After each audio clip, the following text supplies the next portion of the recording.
Olá pessoal, é um prazer estar com vocês aqui dia 19, segunda-feira, fazendo mais um chat. Hoje com uma novidade para vocês. Com vocês o professor Sidney Cirilo, nosso professor de Jung da SBP. Então, manda ver as perguntas de Jung aí, porque ele vai estar aqui no chat. Cirilo, você com o pessoal aí. Olá pessoal, boa tarde, meu nome é Sidney Cirilo, como a Fátima acabou de falar, sou professor de Jung. Estamos aqui abertos para a gente fazer uma discussão sobre Jung. Ana Paula gostaria de saber mais sobre o curso de hipnose. Quantas aulas presenciais tenho que fazer? Ana Paula, eu vou pedir, como sempre, para vocês entrarem no meu zap. Para eu responder essas perguntas, né? Para vocês, 95798-4686. Eu estou disponibilizando aqui, tudo bem? Então, Ana Paula, passa um zap para mim que mais tarde eu te respondo isso tranquilamente, tá bom? Enquanto vocês fazem as perguntas aí, eu tenho uma pergunta que foi nos mandada pela Ana Lúcia. Ana Lúcia, ela diz o seguinte: vou começar minha terapia com um psicanalista aqui na minha cidade. Fui orientada que meu analista deve fazer o relatório. Pergunto se a SPPI exige seguir uma regra exclusiva. Existe um modelo de relatório a seguir ou pode ser conforme o meu analista mesmo?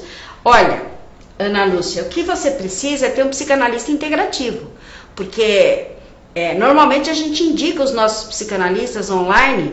Por quê? Porque eles estão habilitados a te dar uma terapia que esteja de acordo com o que significa psicanálise integrativa. Então você também pode entrar no meu WhatsApp, que é o 957984686, e vocês falam comigo. Por quê? Porque essas questões terapêuticas, como eu sou analista e a tutora do curso, eu vou conseguir explicar para vocês que não é a função do chat, porque um psicanalista integrativo, tá bom? Então é 011 95798-4686. Este é o certo, ok? Pode ser? Maria Aparecida, professor, pode indicar alguns livros de quem está iniciando Jung? Olha, tem o Nise da Silveira, aliás, que é um livro muito bom e fala da vida e obra de Jung. Tá? Nise da Silveira, professor? Sim. Esse é o básico que conta uma parte da vida dele. Ela entra bem na discussão sobre a teoria junguiana. Né? Muito bom. Além tem os outros livros dele também que a gente pode estar acessando, né? Que você consegue até baixar da internet, que é bem interessante também. Tá? Muito bem. A Nádia me pergunta qual a diferença entre repressão e recalque. Então, Nádia, a repressão é algo que vem de fora e fica numa instância menos profunda do inconsciente. É mais fácil de acesso à consciência. Já o recalque não. O recalque vai para uma instância mais profunda do inconsciente e para ser acessado é provável que seja necessário fazer análise, porque isso não vem facilmente, tá? É isso? Tá certo? Tá respondido para você? Como você viria a questão da repressão e do recalque, professor? Na verdade, Jung chama de complexos, que seria a mesma coisa que recalque, tá? Tanto o recalque como os complexos na linha junguiana vêm de forma. Jung fala que são uma maneira que o nosso consciente, o nosso inconsciente tem de adaptação no meio externo. Daí vem os complexos, que são os recalques, na linha, logicamente se a gente for olhar pela linha de freudiana. Então os recalques para Jung são os complexos. Nada mais é que aquela nossa adaptação ao meio externo, que são aquelas frustrações que a gente recebe do meio externo. Ai, que bom. Tá? E dependendo da intensidade, ela pode se tornar um complexo grave, tá? Então, professor, eu tenho também uma pergunta aqui que nos mandaram, que é assim: como são as divisões do ego segundo o Jung? Para Freud, o ego é o centro da psique. Para Jung, não. Para Jung, o ego é o centro somente do consciente e o inconsciente pessoal. Ele só orbita ali nessa parte. A totalidade da psique, segundo Jung, é o self. Então, o ego, na verdade, ele é tudo aquilo de experiência que a pessoa tem na sua forma de adaptação com o meio externo. Então, o consciente e o inconsciente pessoal serve para fazer essa tese e antitese. Na verdade, o ego seria a síntese de tudo isso. Tá? Então, o ego, na verdade, ele é o centro somente dessa parte, do consciente e o inconsciente pessoal. Né? E ele é a somatória, todo o aprendizado está dentro do ego. Quer dizer, ele não faz aquela divisão que o Freud faz numérica, é dividido em id, ex, superego, não. É dividido em oral, anal e fálico, ele faz uma divisão bem diferente. Ele faz bem diferente essa divisão, não é bem diferente. Embora a gente ache que assim, existe muita similaridade, mas em Jung ele nomeou de forma diferente ali e só tirou o ego do centro da psique, porque Freud considera o ego o centro, né? Para Jung não, Jung ele é somente o centro do consciente e do inconsciente pessoal. Ah, muito interessante, né? Então Ana Paula, Maria Aparecida, Reinaldo, Rolf, se vocês quiserem, Carol, estar fazendo uma pergunta, o Rolf diz: ô professor, por gentileza, fale sobre o inconsciente coletivo para Jung. E por que Freud não aceitou incluir na sua teoria esta concepção? O inconsciente... inconsciente pessoal, ele pergunta? Ele pergunta aqui. Fale sobre o inconsciente coletivo para Jung. E por que Freud não aceitou isso na sua teoria? Porque o Freud, ele considera na teoria dele que a criança, quando nasce, é somente id. Ele começa a medir essa parte da formação da psique da criança a partir de quando nasce. E Jung, ele já traz, um tempo atrás, ele já fala que nós nascemos somente com o inconsciente coletivo, que a nossa base de estruturação da psique já vem pré-formada. E que depois, com a nossa experiência, com a nossa vivência, com o meio ambiente, é que vai se formando a nossa psique. Então nós só temos inconsciente coletivo, onde está o arquétipo, onde está a ânima, ânimos, que são arquétipos, que nós já recebemos de herança dos nossos antepassados. Como Jung descobriu isso? Através dos seus experimentos. Ele descobriu que, através de relatos dos seus pacientes psicóticos, onde relatava experiências que ele foi estudando e verificando que em outras culturas existiam esses mesmos relatos. Então ele achava que existia alguma coisa a mais, que nós não somos pessoas, quando nascemos, que não tem nenhuma informação. Ele já acha que nós já viemos com essa informação no nosso inconsciente coletivo. E com o passar do tempo, esse inconsciente coletivo vai nos dando suporte para formar o nosso inconsciente pessoal, a nossa consciência e o nosso ego. Ai, que interessante. Então quer dizer, na verdade, o inconsciente coletivo, ele abarca todos os arquétipos? Sim, nós já carregamos todos os arquétipos no nosso inconsciente coletivo, que quando nascemos a gente já tem essa base de informação, né? Que daí, esse é um processo, Jung fala que até os 3, 5 anos nós somos crianças que dependem do inconsciente dos nossos pais. Nós vivemos o inconsciente dos nossos pais. Só daí... Interessante isso, porque eu acho que eu penso também umas coisas junguianas aqui. Bem por aí. Ana Paula pergunta: professor, como é o desenvolvimento psicossexual para Jung? Bom, para falar disso eu vou falar do Freud primeiro. O Freud fala que todas as nossas neuroses decorrem da nossa... dessa energia, desse libido, dessa sexualidade, né?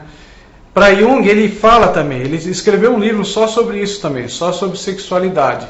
Ele acha que é uma neurose normal, que nossa energia, o nosso libido, né, ele está voltado para toda a nossa psique, não somente para sexual. Ela vai ser sexual quando a pessoa estiver com um complexo ligado à sexualidade. Senão ela vai ser qualquer coisa que você faz no cotidiano. Senão ela vai ser qualquer coisa, sim. Então esse desenvolvimento para o Freud era uma coisa bem sexualizada, né? Sim. No complexo de Édipo. Para o Jung, ela vai estar diluída em tudo que a pessoa, que a criança, que o adulto faz. Sim. Bem mais específico, né? É bem mais abrangente e fica mais é fácil de entender, porque hoje, quando a gente fala de Freud, a gente fala que acha que tudo é sexual. Exatamente. Ele é uma energia. E Jung não, ele fala que quando a pessoa tem um problema ligado à sexualidade, dela, algum problema, aí sim a libido está direcionada para essa parte sexual. Entendi. Entendeu? Bacana. Aí vem nome de complexos, né? Sim, então, para claro. Jung é tudo complexo. O Rolf nos diz, então, nessas concepções sobre o inconsciente, ele vai se adequar melhor na psicanálise integrativa? Sim. A uma aceitação melhor? Sim, porque a psicanálise integrativa você pode abordar vários temas, como arte-terapia, mandalas, você pode ter uma amplitude maior dentro disso. Como nós estamos falando de inconsciente coletivo, onde tem os arquétipos eles só se manifestam através dos sonhos, símbolos. E símbolos são arte-terapias, mandalas, sandplays, que você vai montar. Sandplay? Sandplay também. Você sabe o que é o sandplay, gente? É um joguinho na areia, né? Sandplay é uma técnica de Jung, onde você monta um tabuleiro com areia e você tem uma prateleira onde você tem várias figuras que vão representar a sombra, que vão representar vários arquétipos e figuras. E você vai montar. Você vai escolher se o paciente vai, escolhe essas figuras e monta. Isso quase parece uma constelação familiar com o Playmobil? Sim, parecido. Semelhante. Só que o desenho circular que é montado na tabela de areia, ele vai representar a nossa psique. Então você vai colocar os objetos na areia e que depois vai ser feita uma leitura. Quer dizer, você lê isso, por exemplo, eu coloco lá e aí você diz como é minha psique. Isso, eu vou fazer uma interpretação das figuras que você escolheu e as posições que elas estão tomando lá. Que interessante, gostei, viu? A Maria Aparecida perguntou, Jung chegou a se autorrealizar? Eu não entendi muito bem. Na verdade, eu acho que é individualizar. Talvez seja, né, Maria? Ele chegou a se auto-individualizar? Isso. Na verdade, ele fala que individualizar é um processo que nós vamos ter que ter por toda a nossa vida. Porque como ele fala da nossa síntese, da nossa tese para ter uma síntese, esse é um processo que nós vamos ter por toda a nossa vida. Então, você fazer a sua individualização quer dizer que você vai ter sempre esse processo dentro de você. Porque você sempre vai aparecer com coisas novas. E Jung, ele fala da nossa metade de vida para frente, onde ele se preocupa muito com a questão do idoso, porque é uma época onde a pessoa internaliza muito mais as coisas. Então, essa internalização requer o quê? Que ele vai fazer uma individualização. Ela pergunta se ele encontrou o seu self. Olha, eu acredito que sim. É verdade que ele construiu uma casa e ficou lá? Sim, quando ele rompeu com Freud, ele entrou numa grande depressão, ele comprou, acho que ele tinha um terreno perto de um lago onde ele nasceu, ele construiu uma casa com pedras, e nesse lago onde tinha essa casa, dizem que ele ficou 7 anos jogando pedrinha lá, né, para ele montar a teoria dele. Então ele teve bastante tempo para pensar sobre os problemas dele. Ele ficou sozinho, Sidney? Ficou sozinho. E isso é aquilo que a gente chama individuação? Eu consegui ficar sozinho, é isso? Não, individuar-se quer dizer assim, existe um processo que Jung coloca na formação da nossa psique que chama progressão e regressão, que é diferente de extroversão e introversão. A progressão é uma energia libidinal, que ele chama, que força você a ter uma adaptação para o mundo exterior. Daí você vai ter as máscaras que vão usar toda essa energia. Quando você tem uma falha nessa adaptação, que seria uma regressão dessa energia, uma negação. Você vai se adaptar e você tem uma negação dessa energia, essa energia volta. Quando ela volta para o seu inconsciente, você tem duas opções.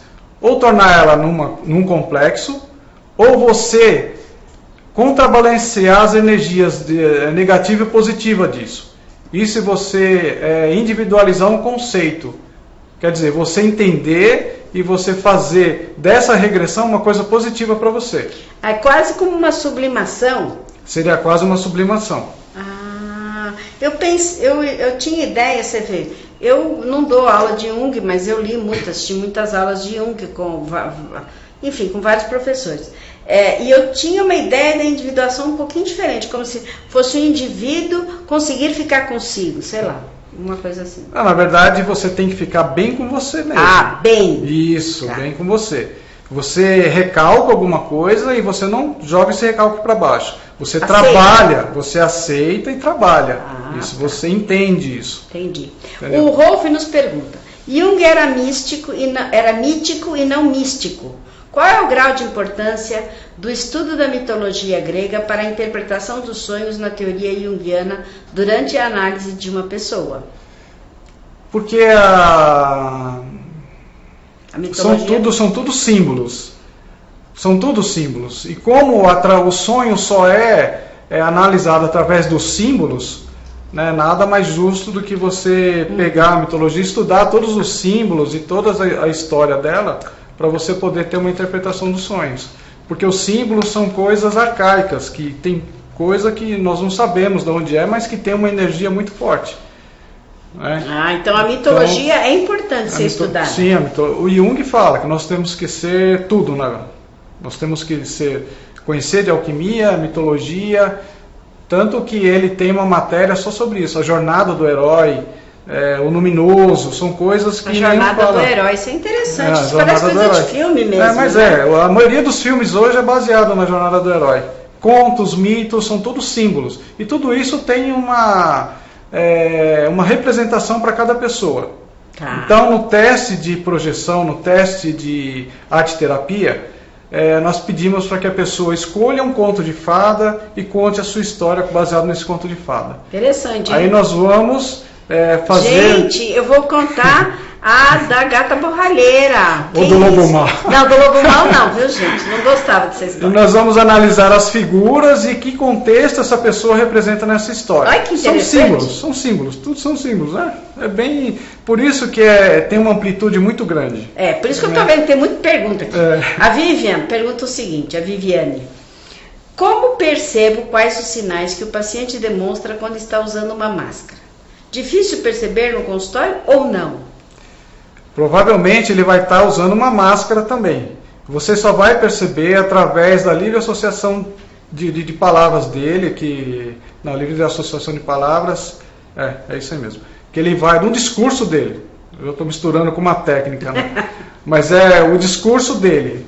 Uma hora você vai, se você prestar atenção, se você tiver a sua atenção flutuante, você vai começar a perceber que ele vai acabar se entregando. Ele vai começar a cometer atos falhos, vai começar a trocar as informações. Mas uma maneira eficaz de você verificar isso é sempre numa consulta após você perguntar coisas da consulta anterior, para ver se confirma ou se ele não vai mudar de ideia. Porque se ele muda de ideia, então era uma máscara. Era uma máscara. Provavelmente ele vai estar mentindo. Ou tentando te enganar. Então, quando você tem essa dúvida, você começa a fazer perguntas da consulta anterior. Fique nessa consulta anterior até que você tenha certeza de que ele realmente está falando a verdade. Por isso que é interessante a gente anotar mesmo o que o paciente fala, é muito para a gente meio comparar uma sessão com a outra, não é isso, Silvia? Sim, é muito importante a gente ter o relato dos nossos pacientes. Porque provavelmente você atende mais que você começa a misturar as ideias. Aquele brigava com a mãe, esse com o pai. Isso, aí você não sabe o que vai perguntar para a pessoa. Nossa, não, aí não dá. Gente, nós estamos chegando no final do chat, né? Então eu queria ouvir as considerações finais do professor Sidney e agradecer dele estar presente e pedir para ele vir mais vezes, né? Pessoal, agradeço as perguntas.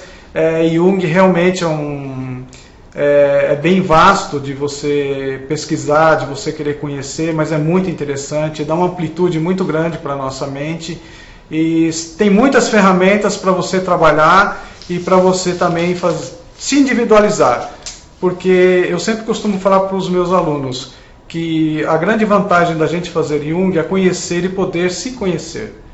Hoje a gente fala, quando a gente estuda análise, a gente está muito preocupado com o outro. Não, primeiramente... nós temos que nos preocupar conosco, né? E Jung sempre fala isso. Ele não ficou 7 anos jogando pedrinha à toa, né? Então nós temos que fazer isso também, tá? Nós agradecemos. Tinha mais uma pergunta do Rolf. As cartas de Freud que Jung guardou trouxeram alguma revelação importante para a psicanálise? Não sei, eu preciso pesquisar. Então nós vamos pesquisar, tá bom, Rolf? Obrigado então a vocês, obrigado professor Sidney. E Paula gostou muito da abordagem de Jung, que bom. Nós vamos, sempre que possível, trazer o professor aqui à escola e agradecer a todos vocês e até para a semana que vem. Eu vou passar a programação do congresso, tá bom, gente? Ele vai fazer uma palestra no congresso de psicanálise, de regressão e hipnose. Ele vai explicar o que é Jung e a regressão. Não faltem. Beizinho para vocês.